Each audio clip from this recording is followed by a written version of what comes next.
Hello students, good morning. आज हम लोग अपने चैप्टर 8 के बारे में जानेंगे, जिसका नाम है ट्रिग्नोमेट्री। ट्रिग्नोमेट्री एक बहुत ही इंटरेस्टिंग चैप्टर है जिसके बारे में आपको जानना जरूरी है, जो आपका हायर स्टडीज के लिए बहुत ही बेनिफिशियल है। अगर आप आगे हायर स्टडी मैथ लेकर पढ़ते हैं तो ट्रिग्नोमेट्री से आपको बहुत सारे प्रॉब्लम सॉल्व होते हैं। ट्रिग्नोमेट्री का मतलब क्या होता है? सबसे पहले बात हम लोग इसका मतलब समझते हैं। ट्रिग्नोमेट्री ये हम लोग का मेनली 3 वर्ड से मिलकर बना है। ट्राइगोनोमेट्री। ट्राई मतलब 3, gono means sides and metry means measurement.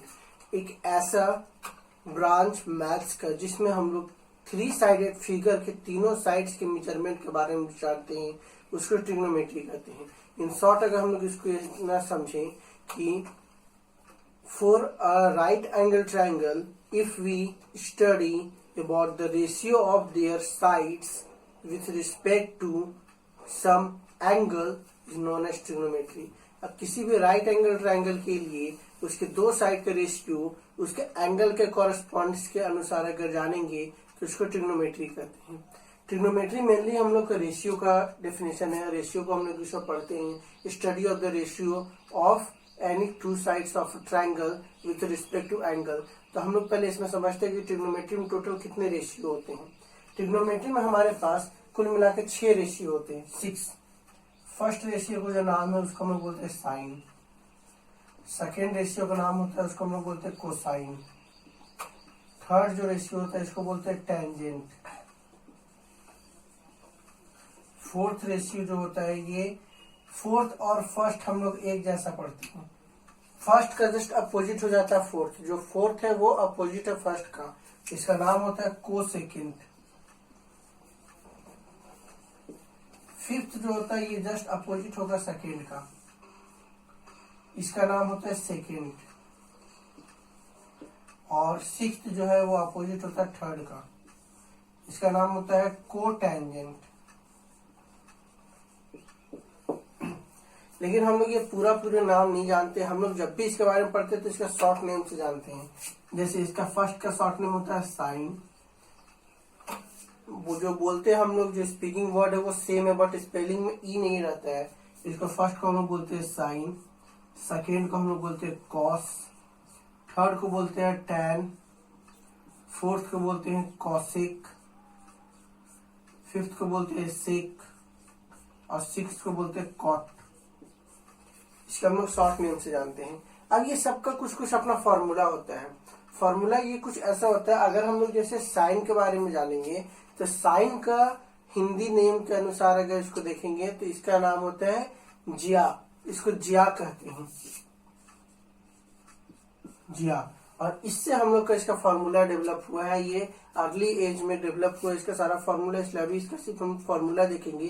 कैसे डेवलप हुआ इसके बारे में हम लोग अपने नेक्स्ट वीडियो में या फिर कभी इसके बारे में जानेंगे। अभी हमने आपको बताया कि जो ट्रिग्नोमेट्री वो सिर्फ और सिर्फ राइट एंगल के लिए जनरली यूज किया जाता है, राइट एंगल ट्राइंगल के लिए। तो हम लोग पहले यहाँ एक राइट एंगल ट्राइंगल बना लेते हैं। ये हमारे एक राइट एंगल ट्राइंगल है जिसमें एंगल बी 90 डिग्री है।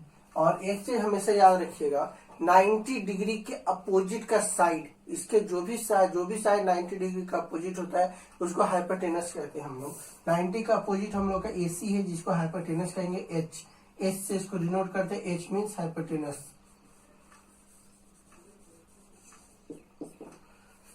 अब बात रहा दो टर्म और होता है इसमें राइट एंगल ट्राइंगल, जिसमें एक बोलते हैं परपेंडिकुलर, दूसरा बोलते हैं बेस। तो परपेंडिकुलर कौन सा होता है, बेस कौन सा? अभी तक आप लोगों ने पढ़ा होगा कि जो भी साइड खड़ा होता है उसको परपेंडिकुलर कहते हैं, जो बैठा होता है उसको बेस कहते हैं। लेकिन इसमें आपको थोड़ा सा डेफिनेशन चेंज होगा। हम लोग इस ट्रिग्नोमेट्री रेशियो में जिस भी एंगल का बात करेंगे उस एंगल के सामने वाले साइड को परपेंडिकुलर कहेंगे और उस एंगल के कॉरेस्पॉन्डिंग साइड को बेस कहेंगे। ये याद रखिएगा। यहाँ इसके शॉर्ट में हम लोग यहाँ लिख लेते हैं, side opposite to given angle is perpendicular. ये बहुत इंपॉर्टेंट पॉइंट है। जैसे में अगर हम लोग एंगल ए लेते हैं सपोज डेट कि हम लोग अगर एंगल ए का बात करेंगे तो परपेंडिकुलर कौन सा हो जाएगा, side opposite to given angle. जो ये गिवन एंगल इसका अपोजिट साइड परपेंडिकुलर, मतलब इसका सामने वाला साइड परपेंडिकुलर, तो जो साइड बच गया उसको क्या बोलेंगे, बेस बोलेंगे। ये हो जाएगा हम लोग का बेस। इस चीज को हमेशा याद रखिएगा। पहले अभी तक पढ़ता है कि जो हमेशा खड़ा रहता है उसको परपेंडिकुलर बोलते हैं, लेकिन इसमें हम लोग ये जानेंगे कि जो साइड का बात किया जाएगा उसका अपोजिट वाला, सॉरी जो एंगल का बात होगा उसका अपोजिट वाला साइड जो होगा वो क्या होगा, परपेंडिकुलर। अब इसका आपको कुछ जो फॉर्मूला होता है वो अब हम लोग यहाँ इसका देख लेते हैं। हम यहाँ इसका पहले फॉर्मूला लिखते हैं, इसके बाद आप लोग को इसको याद करने का छोटा सा ट्रिक बताएंगे जिससे आप लोग इसका फॉर्मूला को याद कर सकते हैं। जैसे पहला हमारा है साइन, साइन थीटा, या फिर यहाँ अगर एंगल से बात करें तो ए, यहाँ पे एंगल क्या है ए। इसका दो वे हो सकता है, अगर इस एंगल का कोई वैल्यू दे दिया थीटा तो यहाँ थीटा लिखेंगे, अगर वैल्यू नहीं दिया है तो इस जो एंगल है उसका जो नाम है उसी से लेके चलेंगे। तो नाम से लेके चलते हैं साइन ए, इसका वैल्यू होगा perpendicular by hypotenuse P by H. दूसरा होता है हम लोगों का कॉस, इसका भी ए से लेके चलते हैं ए, इसका वैल्यू होता है बी बाई एच। तीसरा जो है हम लोगों को वो है टैन, टैन ए, इसका फॉर्मूला होता है पी बाई बी। अभी आपको हमने बताया कि साइन का अपोजिट है कॉसेक, तो कॉसेक का फॉर्मूला इसका जस्ट उल्टा हो जाएगा।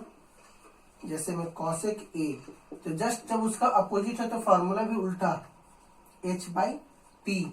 सेक का उल्टा हम लोगों का सेक, सॉरी कॉस का उल्टा है सेक, इसका फॉर्मूला एच बाई बी। और टैन का उल्टा है cot, cot A, B by P. तो इससे हम ये समझे कि अगर हम लोग को पहला 3 का फॉर्मूला पता रहेगा तो उसके बाद का 3 का फॉर्मूला इजीली हम लोग फाइंड आउट कर सकते हैं। तो आप बोलिएगा सर ये फॉर्मूला हम लोग याद कैसे रखेंगे, तो याद आप इजीली रख सकते हैं, बहुत इजी है। आप लोग इसको कोई भी ट्रिक बना लीजिए, खुद से बना सकते हैं, या आप इसको कुछ भी अल्फाबेटिकली ऑर्डर से इसको सजा सकते हैं।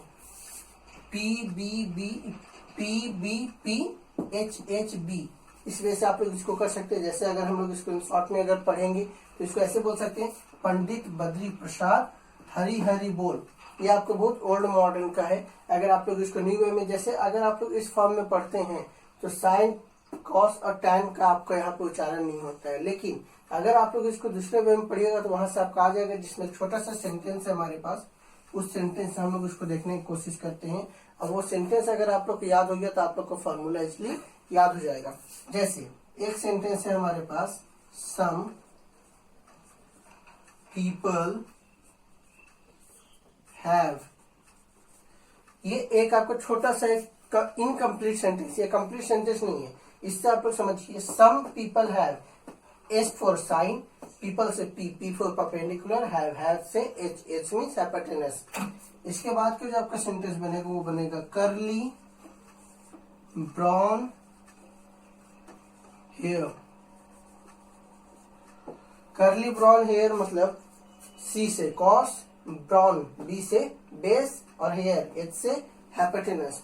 और द लास्ट जो हम लोग का बनेगा इनकम्प्लीट वो होगा टाइटली पुल्ड बैक। यहां पर भी सेम वे, टाइटली टी से टैन, टी से परपेंडिकुलर, बी से बेस। आप लोग का ये यहाँ 3 इनकम्प्लीट सेंटेंस, लेकिन अगर तीनों को मिला देंगे तो एक कंप्लीट सेंटेंस बन जाएगा। Some people have curly brown hair tightly pulled back. तो जब भी आपको साइन का यूज करना रहे सिर्फ एक पढ़िए, कॉस का यूज करना पड़े सिर्फ एक पढ़िए, टैन का यूज करना पड़े सिर्फ एक पढ़िए। तो सिंपल सा लैंग्वेज है, some people have curly brown hair tightly pulled back. इससे रिलेटेड हम लोग एक छोटा सा पहले क्वेश्चन देखते हैं और उस क्वेश्चन के बेसिस पे इसको पहले बनाने का कोशिश करते हैं। इसके बाद हम लोग अपना नेक्स्ट वीडियो में इससे आगे का प्रोसीजर देखेंगे। तो आप लोग इसको यहाँ तक उम्मीद करते हैं आप लोग इसको समझ गए होंगे। नेक्स्ट अब हम लोग एक क्वेश्चन अभी बनाएंगे। यहाँ पे हमारा देखिए क्वेश्चन है, if cos theta is equal to 3/5 then find all other trigonometric ratio.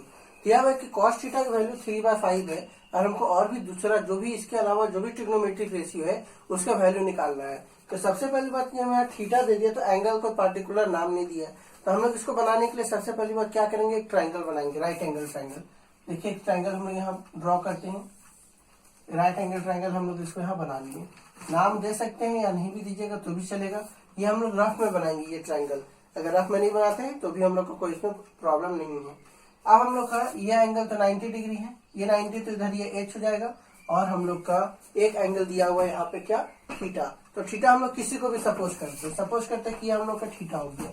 अगर ये थीटा होगा तो इसके सामने वाला साइड क्या हो जाएगा, परपेंडिकुलर, इधर हो जाएगा ये बेस। अब हम लोग यहाँ पर मेन वर्क क्या है जो गिवन है वहां से लिखेंगे, since cos theta is equal to b by H. Cos का फॉर्मूला क्या होता है, b by H, curly brown hair, cos curly brown hair, curly brown hair. इसका वैल्यू कितना दिया हुआ है, 3/5। हम लोग इसको क्या सपोज कर लेंगे, x के साथ सपोज करेंगे, या फिर डायरेक्ट भी सपोज कर सकते हैं, लेकिन बेटर होगा x के साथ सपोज करना। तो कहेंगे hence b is equal to 3x and h is equal to 5x। b का वैल्यू यहाँ से मान लिए 3x और h का वैल्यू 5x। सिंस ये एक रेशियो में है इसलिए हम लोग x के साथ सपोज कर रहे हैं, डायरेक्ट भी सपोज करेंगे तो इसमें कोई प्रॉब्लम नहीं है। और हम लोगों को पता है कि b और h दिया हुआ और ये राइट एंगल ट्रायंगल है, तो पाइथागोरस फार्मूला का यूज अगर करेंगे तो हम लोग को इजिली वहां से p का वैल्यू मिल जाएगा। अगर p का वैल्यू नहीं मिलेगा तो हम लोग साइन, टैन और अदर ट्रिग्नोमेट्रिक रेशियो को फाइंड करने में प्रॉब्लम होगा। तो हम लोग वहां से यूज करते हैं by Pythagoras formula, by Pythagoras formula.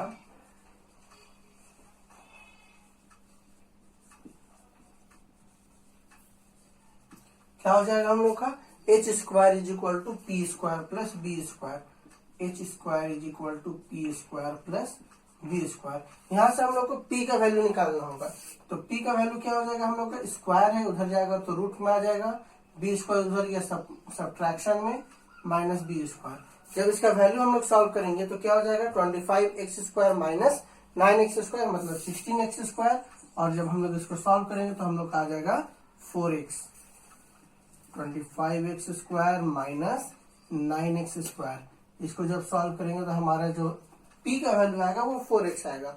आप इसको सॉल्व कर लीजिएगा। हम लोग को p मिल गया, b मिल गया, h मिल गया। फाइंड क्या करना है, अदर ट्रिग्नोमेट्रिक रेशियो। तो क्या हो जाएगा, नाउ अदर ट्रिग्नोमेट्रिक रेशियो सबसे पहला क्या है, साइन। अब यहाँ एंगल दिया हुआ है थीटा, तो थीटा लेके चलेंगे, साइन थीटा। साइन का formula some people have, p by H. तो इससे क्या है, साइन p का वैल्यू क्या है 4x और h का वैल्यू है 5x। x हम नहीं लिख रहे क्योंकि x और x क्या हो गया, कैंसिल हो गया, तो साइन थीटा की वैल्यू 4/5। कॉस का वैल्यू दे दिया है इसलिए कॉस निकालने की जरूरत नहीं है। नेक्स्ट क्या निकालना है, टैन। तो क्या हो जाएगा, tan theta is equal to p by B. जब टैन का वैल्यू p बाई बी होता है तो इसमें यूज करेंगे 4/3। उसी तरीके से हम लोग का नेक्स्ट हो जाएगा, हो जाएगा कॉसेक, कॉसेक थीटा, इसके जस्ट इसका अपोजिट ले लेंगे 5/4। नेक्स्ट हो जाएगा सेक थीटा, सेक को जस्ट इसका अपोजिट ले लेंगे 5/3। और नेक्स्ट हो जाएगा हम लोग का कॉट थीटा, जिसका अपोजिट ले लेंगे 3/4।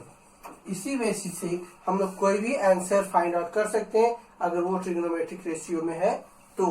उम्मीद करते हैं यहाँ तक आप लोग समझ गए होंगे। नेक्स्ट टॉपिक हम लोग अपने नेक्स्ट वीडियो में देखेंगे। आज के लिए इतना ही, थैंक यू।